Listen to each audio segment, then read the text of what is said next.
Hello बच्चों, let's read the question.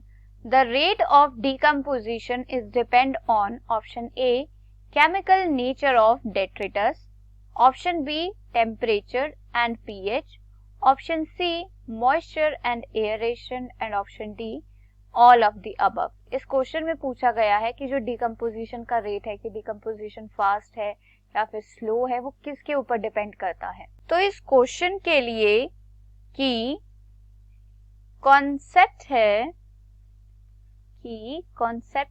Factors affecting decomposition.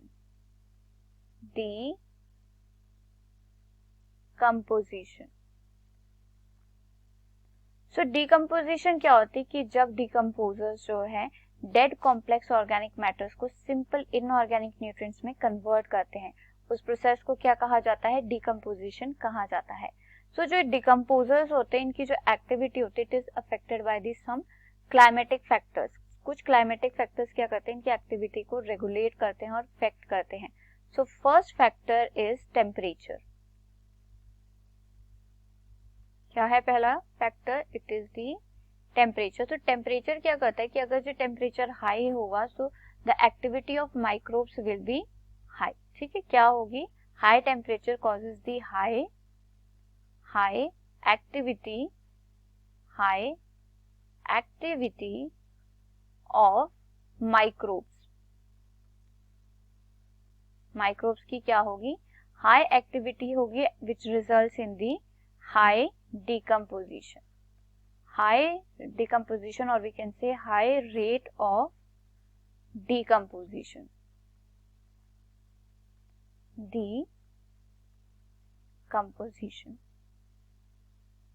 Second factor that affects the decomposition is the pH of soil. pH of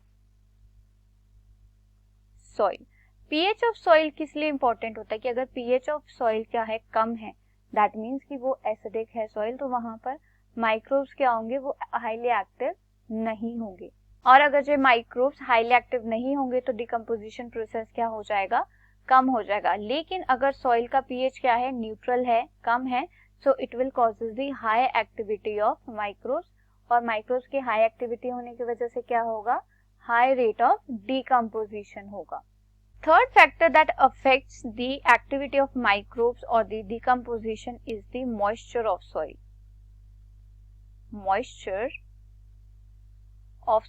अब moisture of soil क्यों important है, क्योंकि moisture of soil जो क्या करता है, that regulates the growth of microbes.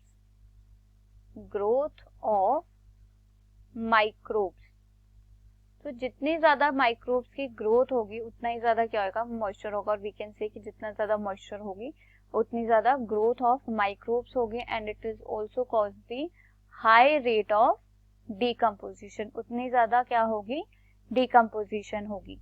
Fourth factor that affects the growth of microbes और the decomposition is the aeration क्या होती है, aeration is the availability of oxygen in the soil. ठीक है, क्या होता है, it is the oxygen in soil. कि सॉइल में कितनी ज्यादा ऑक्सीजन प्रेजेंट है उसे क्या कहते हैं, एयरेशन कहते हैं.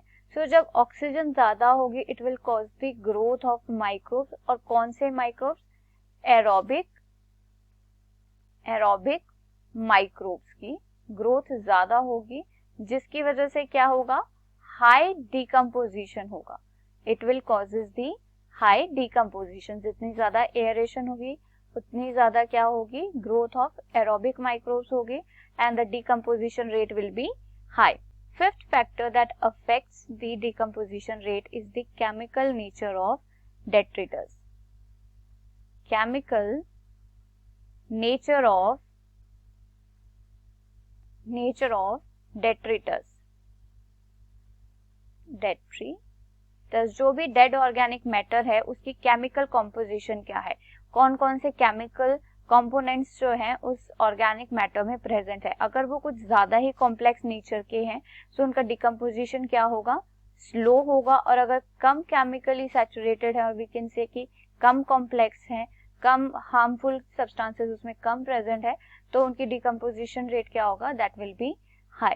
इस क्वेश्चन में पूछा गया है कि जो डिकम्पोजिशन का रेट है कि डिकम्पोजिशन स्लो है, फास्ट है, वो किसके ऊपर डिपेंड करता है। So option A is chemical nature of detritus, yes chemical nature of detritus पे ये डिपेंड करता है। टेम्परेचर एंड पीएच, यस ये टेम्परेचर और पीएच पर भी डिपेंड करता है, क्योंकि वो क्या रेगुलेट करते हैं, एक्टिविटी ऑफ माइक्रोब को रेगुलेट करते हैं। Option C is moisture and aeration, yes moisture और एयरेशन भी डिकम्पोजिशन को रेगुलेट करते हैं, क्योंकि ये क्या रेगुलेट करते हैं, because these moisture and aeration regulates the growth of microbes, और माइक्रोब्स की ग्रोथ क्या रेगुलेट करती है, रेट ऑफ डिकम्पोजिशन को कंट्रोल करती है और रेगुलेट करती है। And option D is all of the above. So for this question, the most appropriate answer is option D, all of the above. I hope you understood it well. Best of luck. Thank you.